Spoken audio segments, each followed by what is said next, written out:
Hey everyone, welcome back. Happy Monday to everyone. I am Dr. Tania Farran, your host for Parent to Parent tonight. Choosing motherhood over career is our topic. So I'm super excited to be with you tonight and tell you about our guest. Got some great conversations. We were having a great conversation backstage. But before I do that, I want to remind you, you can check out my version, my copy of Raising the Well-Adjusted Child, a Parent's Manual. It's available on Amazon right now. Great book, lots of great tips and strategies and skills for you to practice with your kiddos. I also want to remind you, if you have not yet signed up for my Parent to Parent YouTube channel, the link is in the comment section of this event. So check that out.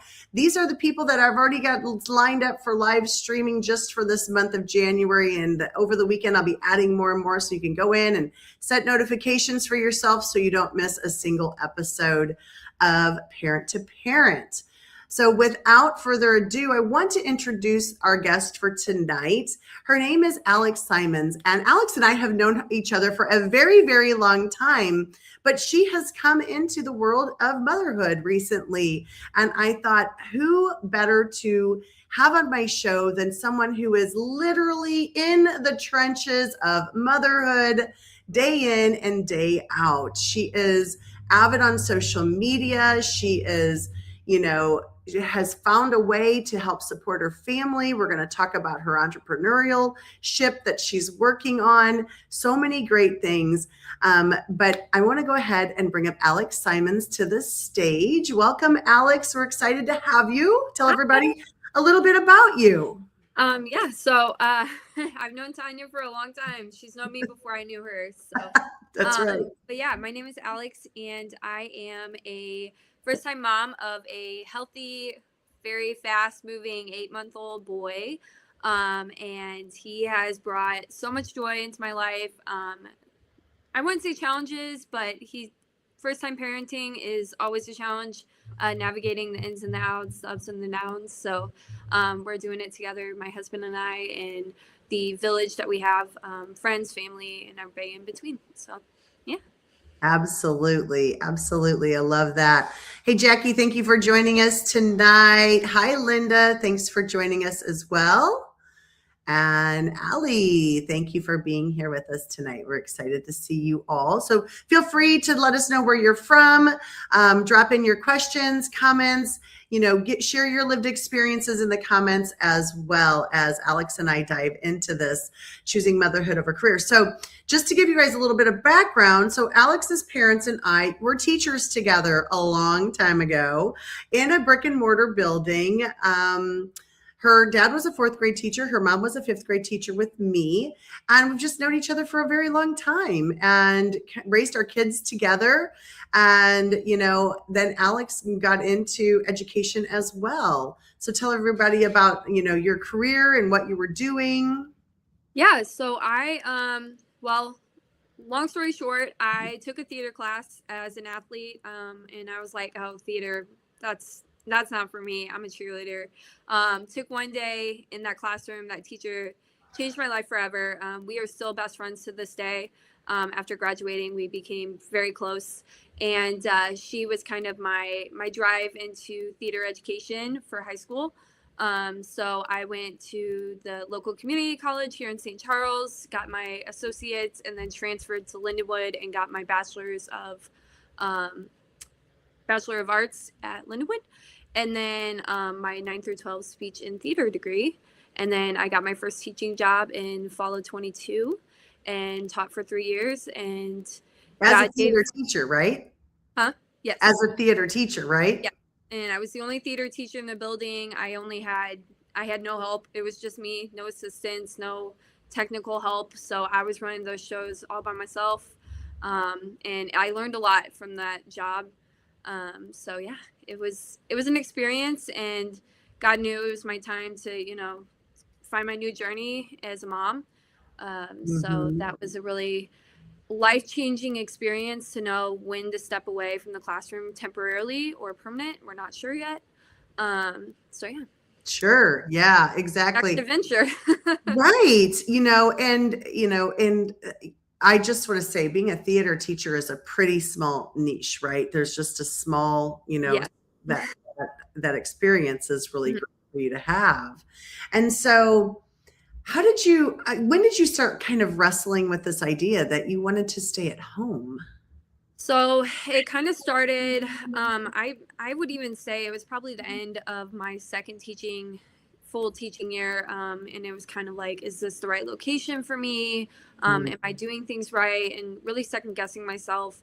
But then obviously when we found out we were pregnant, we were kind of playing with all the external factors of how are we going to do this. I was teaching way out of the way, almost an hour away from where we live now. So location was an issue, and just logistically, how am I going to raise my son to the best of my ability when I'm working 12, 14 hours a day at school?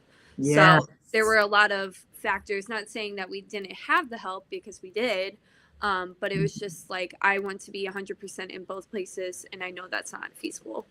Yeah. Um, and there was a lot of other factors within the location I was working at where I'm like, you know what, I think it's my time to go. So Sure, sure. I understand that. I do. And there is a lot to that. I mean, and I think what's so important about this conversation that we're having is that a lot of times we don't really start like I can tell you I didn't think about it until I was expecting a child, mhm. completely. And I was like, what's going to happen? And I know there's other people who kind of about halfway through the pregnancy, though, you'll ask them, well, what are you going to do? And they're like, not really sure yet. We haven't figured that out yet. Right. Yeah. And you might have been in that same boat, like halfway through, you're like, I'm not really sure, and figuring that out. So I know there's some external factors too, right? Yeah. That you probably have to look at, like financially. You're a dual income, right? You're a dink, right? Dual Mhm. income, no kids at the beginning, right? Oh yeah. And then all of a sudden, now you have a child, and you're like, how much is all of this going to cost? And I know that my kids have had this conversation. I only have grand dogs. And so, I do watch them, but I still work full time. Mhm. And so I know that's a conversation thoughts for even my own kids, but like financially, and like you said, the location, I know my one daughter talks about that a lot. Like, before we have kids, I probably need to move I'm an hour drive away, and that's without traffic. Right. Right. And so, and again, I say financial, but then who else is holding the health insurance for the child? And how did you work through that together to make those decisions?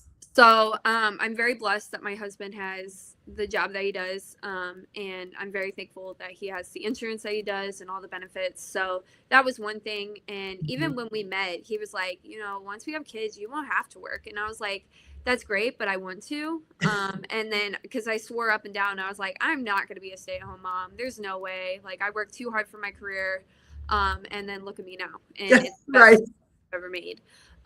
So but we really did have to sit down and have like numerous conversations of, this is going to work, because I'm a self-doubter. I'm going to look at the glass half empty most of the time when I'm in these like really trying situations. Mhm. And he was like reassuring me, we've got this, I've got the insurance, we've got X, Y, and Z all laid out already.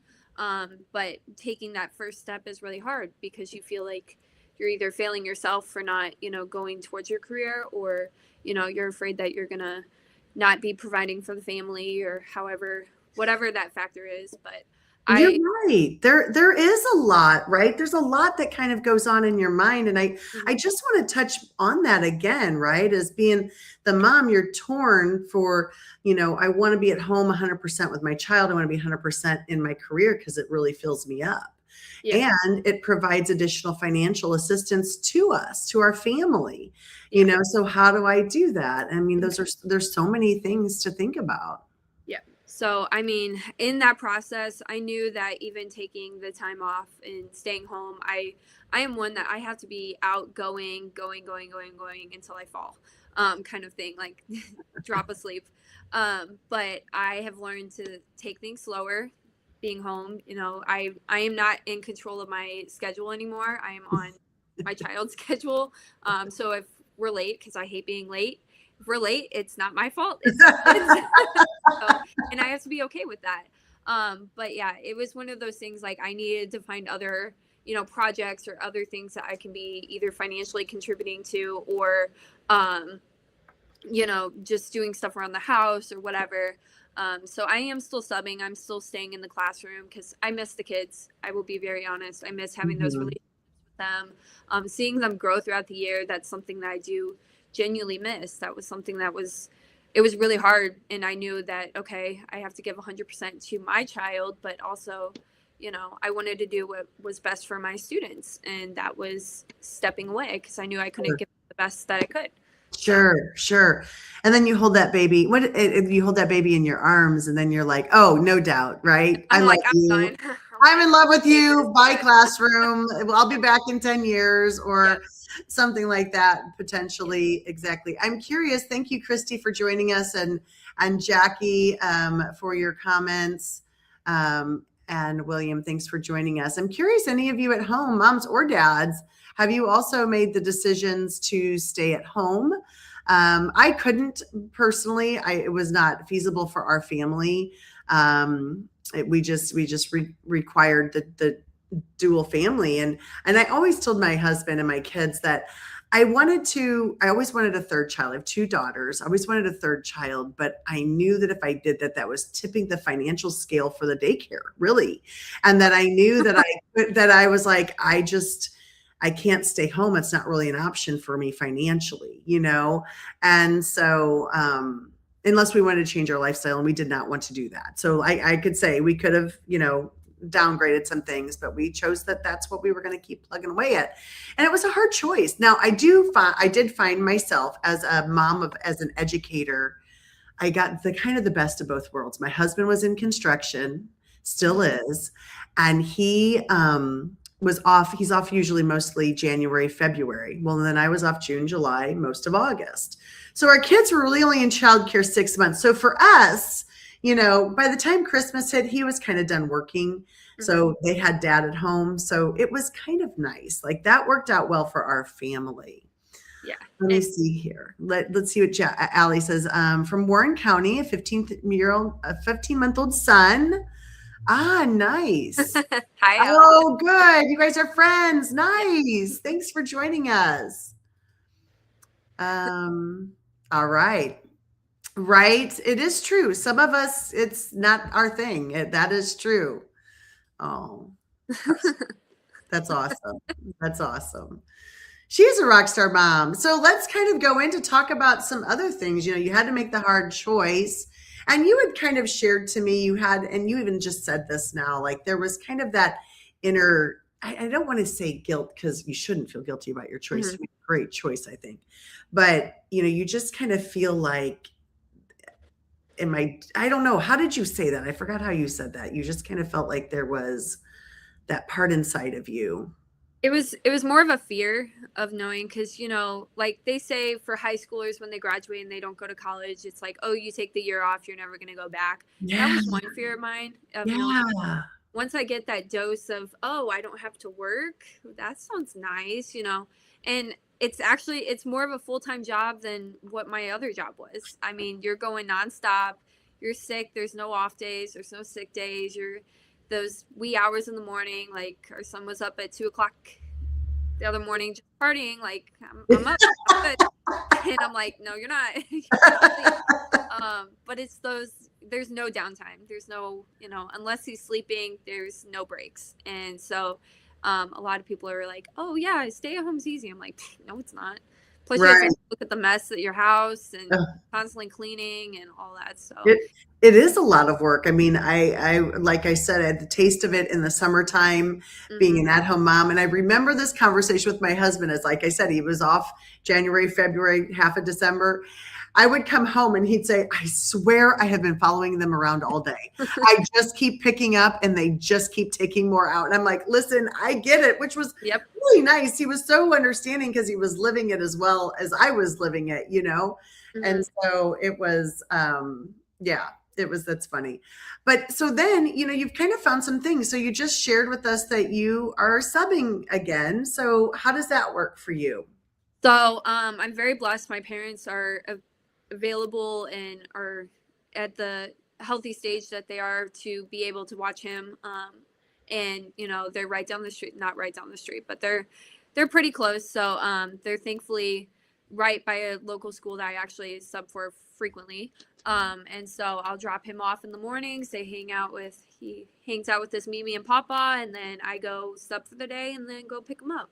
Nice. And it's nice because it's not an everyday thing.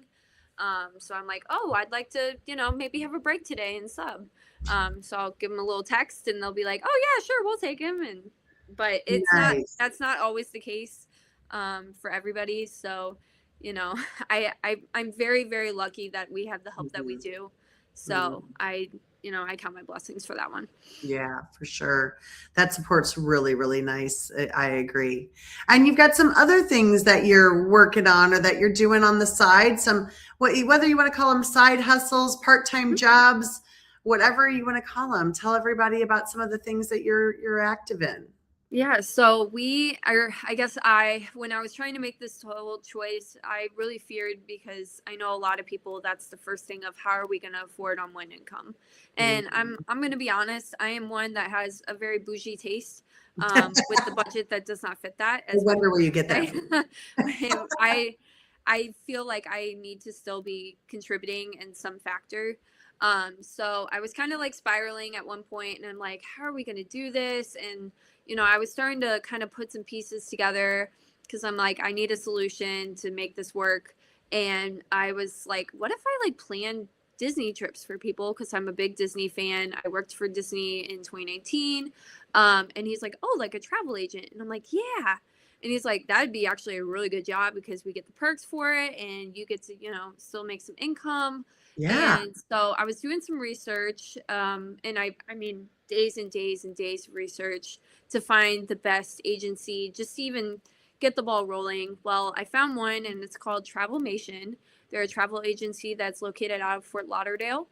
And they really just spoke to me, because they're not only just a travel agency for just Disney or just cruise lines or whatever.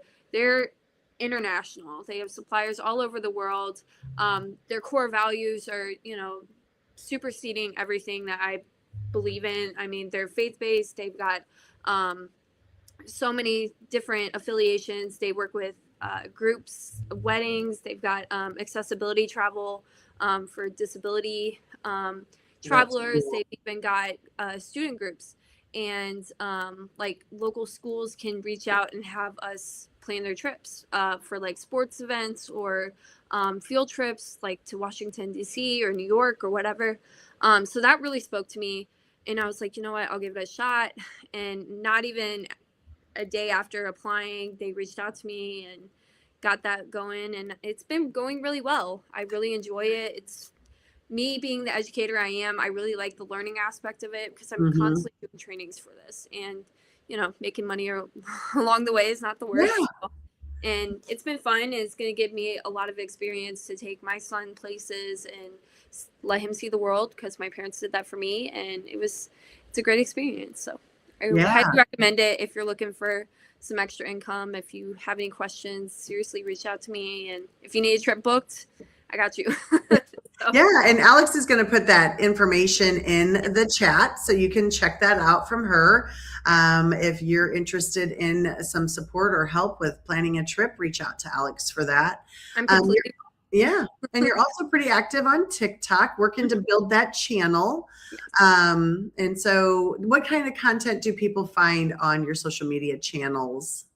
So I started my TikTok back in college. So it was kind of one of those trend-setting TikTok things. And then as I got older, I started doing some of the classroom ones. So you'll see some musical reveals on there. And then once I actually became a mom, it was starting those those algorithms really, really get you. So I've got a lot of mom ones of asking questions, how to do this. And now that he's so active and all over the place, it's oh, I'm in this parenting stage, and I'm really trying to grow that more as a mom factor, just because that's such a good community to find people to talk to, because you could be talking to someone in Georgia and they'd be like, yep, my kid just fell down the stairs, or how do you handle this, or why is my kid not sleeping at night? And it just gives so much reassurance to know that you're not the only one. And I know that TikTok has started this very like, it's teen friendly, blah, blah, blah. No, it's actually,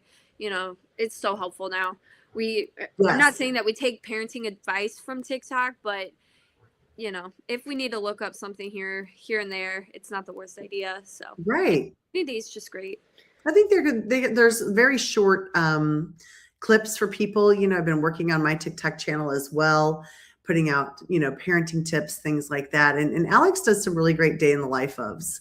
Oh, You yeah. know, like even just like I think I watched one of yours, your Target haul or whatever, what you Oh, bought yeah. for the baby and things like that. Just people enjoy that type of content. They like learning from other people and seeing other products people are using. So, if you all in the audience have some suggestions for Alex and I, we've talked about maybe, down the road getting back together or things that you're wanting to see, let her know, let me know, we can, work and bring something to you if you need that. But definitely follow her on TikTok. She is working to grow that channel. If you know anybody, bring that to her direction as well so that she can continue to grow that channel. Eventually, maybe she can monetize off of that and stay at home even longer, or whatever. I'm trying. I've been doing that for a while. I'm like, oh, I need to buy this so I can get some, rewards or whatever. And my husband's like, okay. But yeah, product wise, baby wise, like certain stain treaters I use on there, certain teethers, they work. They are serious when they say it works. So, and that is what I want to start bringing to the channel too. So those of you in the audience, people that are, really in the trench right now in parenting, like really in the midst of it, their hands in it with young ones, and they're trying products and they're sharing those things out. People need to hear that. They need to know that. So bring that to our attention. Tag Alex in those things so she can be a part of it, comment it with you.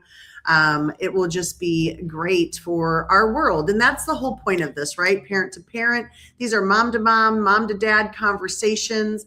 I try to bring you as much content as I can to give you the most information. And so let's stay building this village together. And again, if you just popped in here, I'm going to go ahead and slide up my YouTube channel. This is where you can see right here. You can see Alex. I don't know if I can, there we go. You can see this is her live. It's been sitting out there waiting for people to check it out. We're live now. It will go into the live. These are some upcoming people that I have coming. This is a therapist, and this is a literacy expert. So we've got a couple more people already coming, and we've got the whole first quarter of the year planned out with people on there. And there's lots of content from earlier this year. I started this channel in May for you to dig into. You can also go in and check out some of my other videos that are in here, as well as readings from my book in here. I read certain sections of the book, so you can check that out as well. It's called Parent to Parent Talks on YouTube, so check that out. All right, I can't find where I'm going here. Okay, lost my mouse for a second here. All right, so let's talk about being a mom for a minute here. So let's talk about one of two things: the biggest challenge that you have faced and the most joy that you have found. Oof. Whichever order you want to go in, Alex. Okay. I was going to ask, which one do I do? It doesn't matter. I'd say the biggest challenge, and biggest one, honestly, is just figuring out, like, how are we going to be the best parents for our son? Like, are we feeding him the right thing? It's just always reassuring that we are good parents. And everybody has that fear of, like, is he eating enough, or is he getting sick? Is it just overcoming that fear, I think, is the biggest thing I've had to accept.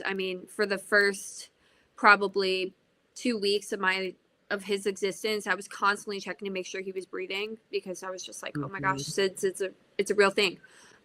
So it was just overcoming that fear and reassuring myself, like, I'm a good mom, and knowing on a day-to-day basis I'm doing what's best for him. So I think that's been my personal biggest challenge. If you ask my husband, he'd probably say something different.